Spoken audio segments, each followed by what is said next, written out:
नमस्कार, जय हिंद, जय भारत। आपका पर्ल्स ऑफ धोलेरा के इस एपिसोड में हार्दिक स्वागत है।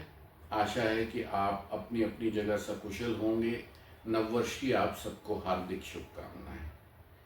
आज बात करेंगे हम धोलेरा एसआईआर की कनेक्टिविटी के बारे में।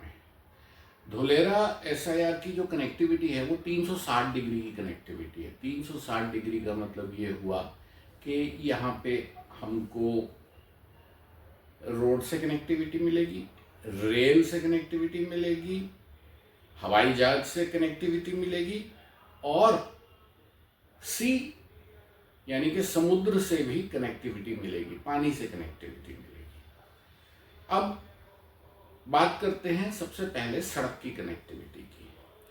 तो सरकार ने 109 किलोमीटर लंबा एक नेशनल एक्सप्रेसवे नंबर 8 बनाया है, जो कि अहमदाबाद से चलता है और धोलेरा के एसआईआर के रीजन के 2 किलोमीटर बाद, दक्षिणी छोड़ के 2 किलोमीटर बाद तक है। 70 किलोमीटर जब चलेंगे अहमदाबाद से इस एक्सप्रेसवे पे तो अपन धोलेरा एसआईआर के उत्तरी हद में घुस जाएंगे और उसके बाद 37 किलोमीटर का जो फासला है वो धोलेरा एसआईआर के अंदर है और बचा हुआ 2 किलोमीटर एसआईआर के दक्षिणी छोर से बाहर है। तो टोटल 109 किलोमीटर लंबा, 250 मीटर चौड़ा। फिलहाल 3 लेन्स हैं, जिसमें से एक लेन सर्विस लेन है दोनों साइड में। 3 लेन एक साइड है, 3 लेन दूसरी साइड है। बीच में जो डिवाइडर का इलाका है उसमें इतनी जगह है कि 4 लेन्स और बन जाएंगे। तो अगर ये इतना बड़ा चौड़ा होने की इसकी क्षमता रखता है तो आप समझ सकते हैं कि किस लेवल की बात कर रहे हैं। ये एक्सप्रेसवे एक्सेस कंट्रोल्ड होगा, यानी कि इसमें टोल टैक्स तो लगेगा ही।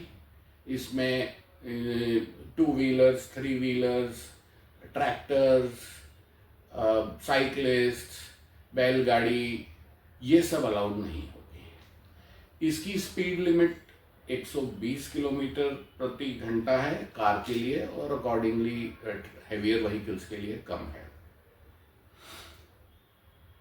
जब ये एक्सप्रेसवे बन रहा था तब जब करीबन आधा हुआ था तो ये सरकार ने एयरपोर्ट का अनाउंसमेंट कर दिया। अब धोलेरा इंटरनेशनल एयरपोर्ट जो है ये एशिया का लार्जेस्ट फ्रेट एयरपोर्ट होगा। इसमें 2 एयर स्ट्रिप्स हैं, एक 4000 मीटर लंबी यानी कि 4 किलोमीटर लंबी है और दूसरी एयर स्ट्रिप 3.2 किलोमीटर लंबी है। जो 4 किलोमीटर वाली लंबी जो एयर स्ट्रिप है ये एक्सक्लूसिवली फ्रेट के जहाज़ों, हवाई जहाज़ों के लिए होगी, जिसमें दुनिया का सबसे बड़े से बड़ा और तेज से तेज विमान आराम से उतर सकता है।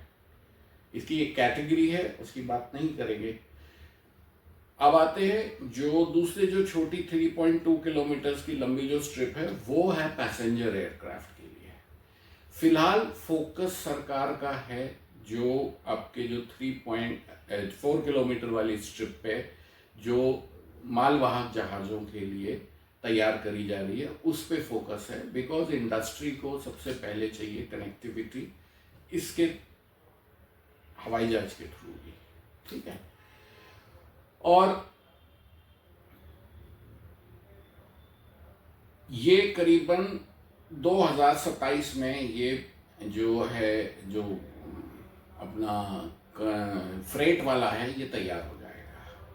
सुनने में ये भी आया है कि इस साल के मध्य में यानी कि मई जून के आसपास हमारे प्राइम मिनिस्टर साहब यहाँ लैंड करेंगे ट्रायल के लिए और फिर सड़क से वापस जाएंगे। तो जब इतना बड़ा नेता देश का आ रहा है तो आप समझ सकते हैं काम बहुत ज़ोरों शोरों से चल रहा है। हाईवे तो कंप्लीट हो गया है पर फॉर्मल इनॉग्रेशन नहीं हुई है। अभी भी बीच में थोड़ा बहुत काम चल रहा है, कहीं कोई ड्रेनेज बन रहा है, कहीं कुछ रेलिंग्स लग रही हैं वगैरह, पर एयरपोर्ट उन्होंने बढ़िया तरीके से बना के तैयार कर रहे हैं, जोर शोर से काम चल रहा है। अब आते हैं ये जो जो अब आते हैं तीसरी चीज पे, वो है रेल कनेक्टिविटी। अब रेल कनेक्टिविटी दो प्रकार की है यहाँ पे। एक तो है जो साधारण पैसेंजर के लिए है, जो अहमदाबाद से धुलेरा आना चाहता है, उसके लिए जो मेट्रो रेल के लाइंस पे एक ट्रेन वहाँ से उसका प्रोजेक्ट शुरू करने वाले हैं, जो अगले मेरे ख्याल से करीबन 4-5 साल लगेंगे उसमें होने में। उसके लिए जो ज़मीन है वो ऑलरेडी एक्वायर कर चुकी है। तो जो जो एक्सप्रेस वे है उसके, अगर आप अहमदाबाद से आए तो एक्सप्रेस वे के राइट साइड में उन्होंने इतनी ज़मीन एक्वायर कर ली है कि वहाँ पे आपकी ट्रेन के ट्रैक्स डल सके। एंड जहाँ तक मेरा ख्याल है वो ट्रेन का ट्रैक होगा वो रेज्ड होगा ज़मीन से। सो सिर्फ पिलर्स आएंगे, बाकी ट्रेन का ट्रैक पूरा रेज्ड होगा।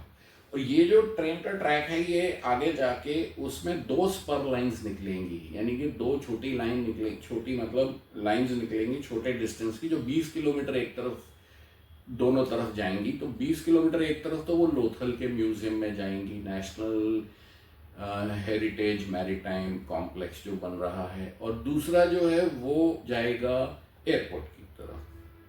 तो अगर किसी पैसेंजर को अगर अहमदाबाद से भी अगर धुलेरा एयरपोर्ट में से जहाज पकड़ना है, वो भी घंटे भर के अंदर अंदर आराम से एयरपोर्ट पहुंच सकता है अहमदाबाद के रेलवे स्टेशन से। हाउएवर, अगर आप दूसरी तरफ देखें, अगर जहाँ पे मैं रहता हूँ तो मेरे घर से अगर मुझे अहमदाबाद का एयरपोर्ट जाना हो तो मुझे करीबन 1.25 घंटा लगता है, बिकॉज ट्रैफिक को पूरा पार करके जाना पड़ता है। तो अगर वो ट्रेन में बैठो तो आप धुलेरा तक भी पहुँच सकते हो उतनी देर में। तो आप सोचिए कितना बड़ा फ़ायदा होगा।